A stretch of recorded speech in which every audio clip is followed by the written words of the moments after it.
These python skin shoes have to be one of the coolest things I have ever made, so let me show you how I made them. And while my best friend and I were driving through the Everglades at night, we came across this one that was getting ready to cross the road, so I decided to catch it.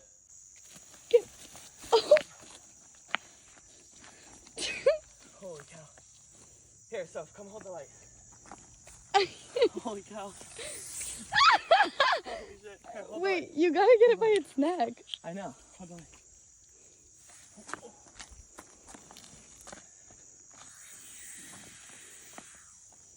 Here.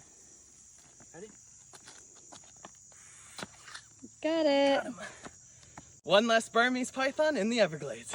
Once captured, Burmese pythons have to be euthanized here in the state of Florida, but that doesn't mean they have to go to waste. This python ended up measuring in just a little over 8 feet long. And you guys know that I don't like to let anything go to waste, so I immediately got to work. In my previous video, I ended up showing you guys how I took the python meat and created these delicious python pot sticker dumplings. And with the rest of the meat, I ended up making meatballs, tacos, po' boy sandwiches, and even skewers, which will all be recipes in my future cookbook. And after using all the meat, I was left behind with this gorgeous python skin that I definitely didn't want to go to waste. First, I flipped the skin over and removed any last pieces of meat with a spoon. Then I went ahead and salted the skin, which helps to preserve it as well as remove any last retaining moisture. After it was thoroughly coated, I rolled it up and then stuck it inside of a Ziploc bag and kept it in the fridge for the next 2 days. After 2 days, I removed it from the fridge and it's time to tan the skin.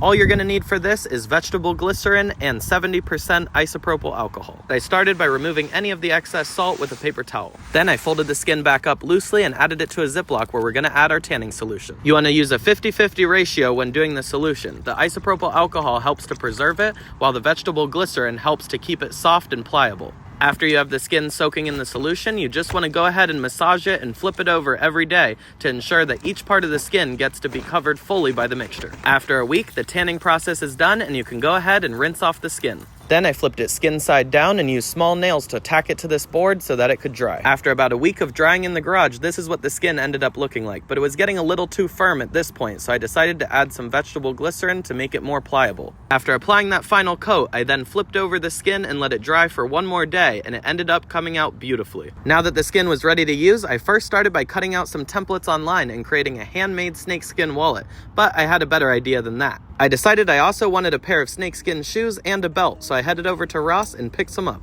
After carefully cutting out the right size pieces to adhere to the shoe and the belt, I ended up dropping them off to a local shoemaker who helped me out by finishing the final touches of gluing and stitching them. So big thank you to Margate Cobbler Shop for helping me out with this odd request. Hand stitching these myself would have taken forever and been nearly impossible, but thanks to their help, it came out amazing. So if you come across a python, now you know what to do. Get outside and see what you can find.